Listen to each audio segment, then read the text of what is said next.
আসসালামু আলাইকুম প্রিয় ভাই এবং বোনেরা, আমি আজকে আপনাদের মাঝে নিয়ে এসেছি ডিমের ভর্তা আর ডিমের ভাজা।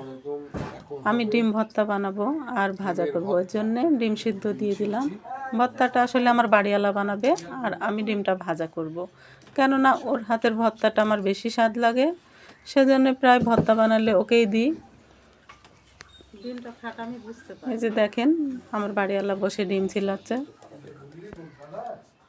আর এদিকে আমি পেঁয়াজ মরিচ, এদিকে শুকনো মরিচ ভেজে দিয়েছি, এই যে কাঁচা পেঁয়াজ কেটে দিয়েছি। আমার বাড়িওয়ালা এখন ভর্তাটা বানাবে।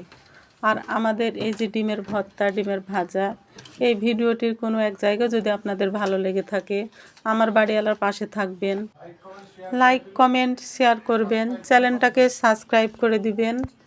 বন্ধুরা, এই যে ডিম ছিলা হয়ে গেছে কমপ্লিট। এখন আমি একটু লবণ নেব, লবণ দিয়ে মরিচগুলোকে ম্যারিনেট করে নেব, একবারে গুঁড়া করে নেব, মচমচে সেই শুকনো মরিচ দিয়ে। এবার একটু তেল দিয়ে দেব,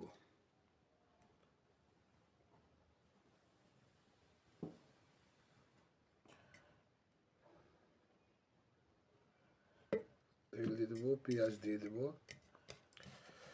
পেঁয়াজ দিয়ে তেল দিয়ে আমি এটাকে সুন্দরভাবে মাখিয়ে নেব। এবার ডিমটাকে ভেঙে দেব,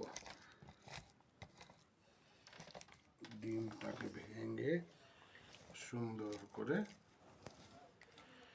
আমি এর সাথে মাখিয়ে নেব।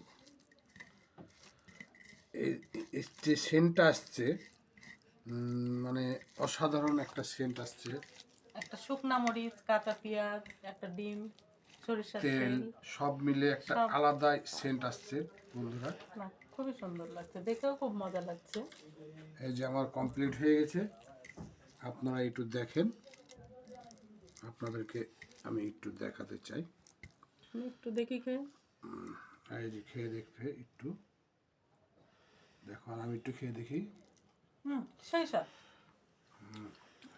অনেক অনেক। এক থালা ভাত অনায়াসে খাওয়া যাবে। সত্যি একটু দিয়ে এক থালা ভাত খেতে পারবেন, খেয়ে দেখবেন, বাসায় করবেন। আজকে ডিমেরই সব, ডিমের ভর্তা, ডিম ভাজা। আজকে আমরা ডিম দিয়েই খাবো। এদিকে ডিম ভেজে নিলাম, দেখেন ডিম ভাজাটা কেমন লাগছে জানাবেন। আজকে আমাদের বাসায় বন্ধুরা ডিমের ভর্তা, ডিমের ভাজা, সব ডিমেরই রেসিপি।